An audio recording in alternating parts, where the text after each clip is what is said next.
Okay, چلیے اس تجزیے میں سیدھا ڈائیو ان کرتے ہیں اور اس کو ڈیکنسٹرکٹ کرتے ہیں۔ آج ہم صرف 47 الفاظ پر مبنی ایک کہانی کے خاکے کا باریکی سے جائزہ لینے والے ہیں۔ ایک بالکل عام سا کردار آخر ناکامی کے بعد اتنا ڈینجرسلی سمارٹ یا خطرناک حد تک سمجھدار کیسے بن جاتا ہے، یہ سب انہی چند کھوروں میں چھپا ہے۔ تو آئیے دیکھتے ہیں۔ ناکامی انسان کی بہترین استاد ہے۔ سننے میں تو یہ ایک بہت ہی عام سا کلیشیڈ جملہ لگتا ہے، رائٹ؟ لیکن یہاں یہ کوئی عام قول نہیں ہے، بلکہ یہ وہ بنیادی مرکز ہے جس پر ہماری پوری کہانی کھڑی ہے۔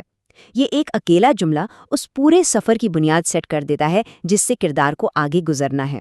کہانی میں آنے والی ہر مصیبت، ہر غم اور ہر جیت اصل میں اسی ایک خیال کے گرد گھومتی ہے۔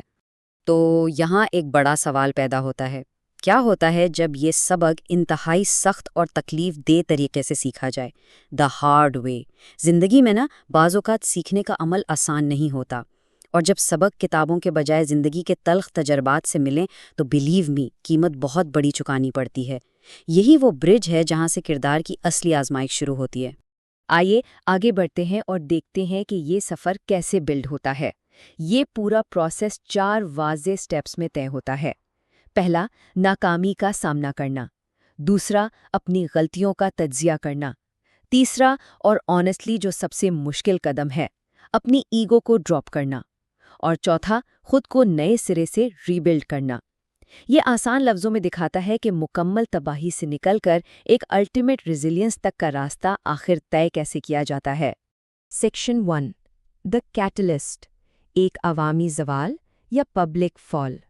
یہاں سے دراصل اس مکمل تبدیلی کی شروعات ہوتی ہے۔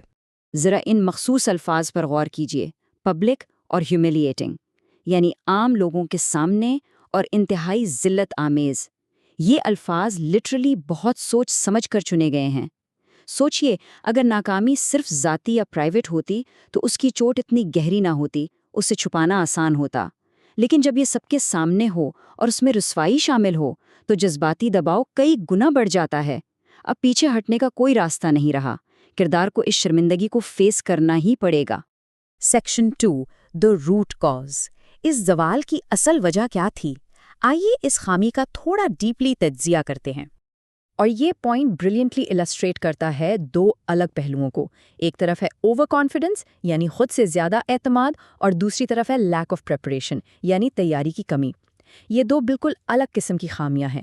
اوور کانفیڈنس ایک انٹرنل، نفسیاتی خامی ہے، جہاں اپنی صلاحیتوں کا غلط اندازہ لگایا جاتا ہے، جبکہ تیاری کی کمی ایک ایکسٹرنل، پریکٹیکل خامی ہے۔ ان دونوں کو جب ہم آمنے سامنے رکھتے ہیں تو واضح ہوتا ہے کہ کس طرح یہ چھوٹی سی لگنے والی کمزوریاں مل کر ایک اتنے بڑے عبرت ناک سوال کی بنیاد بن جاتی ہیں۔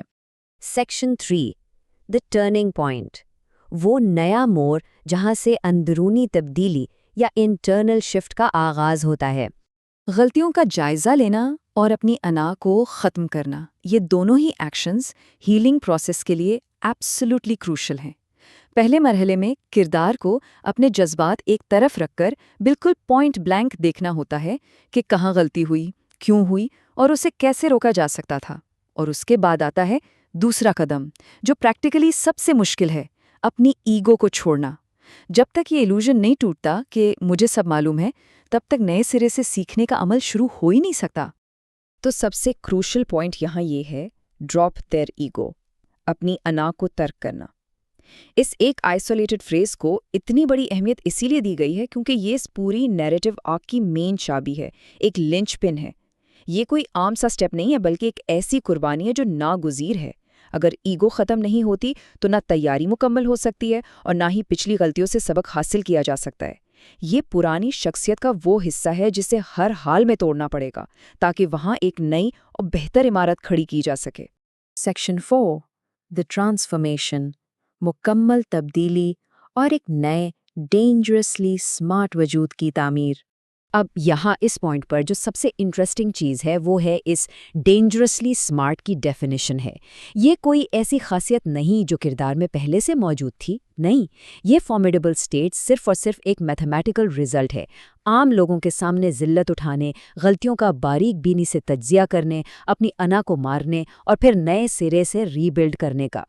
یہ ایک ایسی لیول کی سمجھداری ہے جو کسی کورس یا کتاب سے نہیں ملتی، بلکہ اس سے ٹھوس تکالیف اور تجربات کی آگ میں تپ کر حاصل کیا گیا ہے۔ آئیے ذرا ان دونوں انتہاؤں کا موازنہ کرتے ہیں۔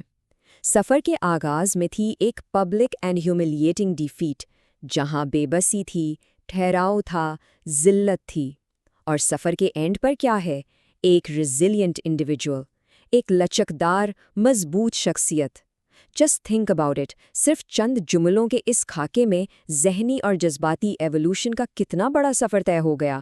ایک طرف زمین پر گرا ہوا ہارا ہوا وجود، اور دوسری طرف وہی وجود ایک نئی پاور کے ساتھ کھڑا ہے، ہر طوفان کا سامنا کرنے کے لیے پرفیکٹلی ریڈی۔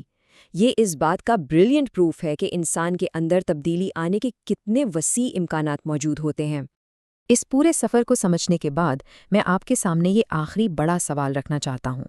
کیا سچ میں کوئی کیریکٹر اس وقت تک واقعی ریزیلینٹ یا مضبوط بن سکتا ہے جب تک کہ کسی بڑی پبلک ڈیفیٹ کے ہاتھوں اس کی ایگو پوری طرح چھین نہ لی جائے؟